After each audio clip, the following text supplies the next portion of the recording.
Hello বন্ধুরা, আমার channel Simi sparkle লাইফে আপনাদের সকলকে স্বাগত জানাই। তো আজকে হচ্ছে জন্মাষ্টমী, আর জন্মাষ্টমীর দিনে তো কেউই আসেনি বাড়িতে, মানে কেউ আসেনি বলতে অরুণাদি যে বেবি পায়েলকে দেখাশোনা করে উনি আসেনি, কারণ ওনার জন্মাষ্টমীর পুজো আছে। আর হচ্ছে আমাদের মাসি প্রমিলা মাসিও, মানে পারুল মাসিও আসেনি। তো এবার হচ্ছে খালি এসেছে রিম আন্টি, আর রিম আন্টির পেছন তো ছাড়ছে না বেবি পেহেল, কারণ আজকে তো জন্মাষ্টমী আর রিম আন্টির ঘরে তো গোপাল রয়েছে।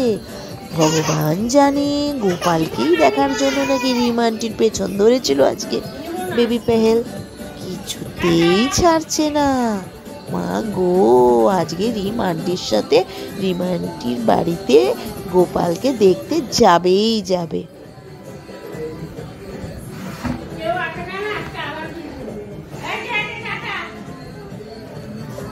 আমরা কিন্তু সারাদিনেও বুঝতে পারিনি, মানে সেই মোমেন্টে বুঝতে পারিনি বেবি পেহেল কেন রিমান্টির পেছনে পেছনে যাচ্ছে। এখন বুঝতে পারলাম গোপালকে দেখার জন্য ও পাগল হয়ে যাচ্ছিল। তো বন্ধুরা, এরকমভাবেই কিন্তু বেবি পেহেলের অনেক ব্লগ আমি আমার চ্যানেলে দিতে থাকি। তো এই জন্য আমার সাথে থাকবেন, না চ্যানেলটাকে সাবস্ক্রাইব অতি অবশ্যই করে দেবেন। আর বন্ধুরা, শেয়ার আর লাইক বাটনটা ক্লিক করতে কিন্তু একদম ভুলবেন না।